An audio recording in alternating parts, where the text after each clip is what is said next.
Bonjour, mon nom c'est Jerry Néré, je suis un entraîneur de basket dans les Laurentides et je suis en compagnie de Roxane Carrière qui est une consultante en performance mentale. Bonjour Roxane. Bonjour, ça va bien? Pas pire toi? Oui, très bien, merci. J'ai une question pour toi. Oui. Est-ce que c'est possible d'intégrer la performance et la préparation mentale dans sa planif et dans son organisme en tant qu'entraîneur?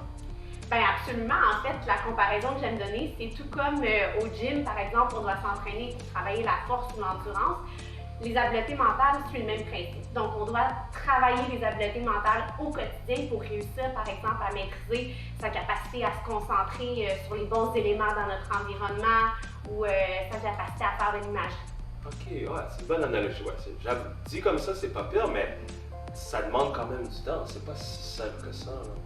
Absolument. Je pense que les entraîneurs, souvent, ont l'impression que s'ils prennent du temps pour faire de la préparation mentale, en fait, ça va empiéter sur le temps d'entraînement où on peut travailler des tactiques, l'aspect physique peut-être aussi du jeu. Ce que j'aime dire, en fait, c'est qu'il y a moyen d'intégrer les deux.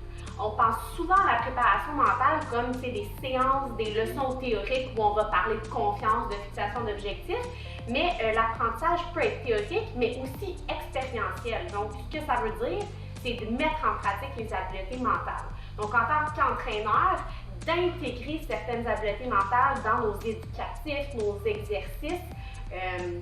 Donc, c'est la meilleure façon de combiner les deux, autrement dit. Ok, ça a capté mon attention là-dessus, mais ce serait quoi les stratégies alors?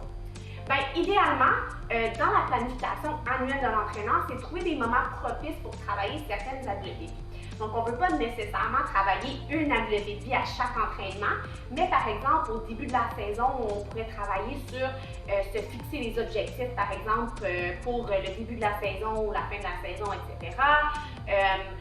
Des moments peut-être où il y a beaucoup de compétitions, un horaire plus chargé, on peut parler de récupération physique mentale, donc de cibler des moments propices dans notre planification annuelle. Puis sinon, c'est de réserver des temps à l'entraînement pour travailler les habiletés mentales. Donc si par exemple un athlète s'est fixé un objectif, peut-être que l'entraîneur peut réserver 10 minutes dans l'entraînement pour que chaque athlète individuellement travaille sur son objectif.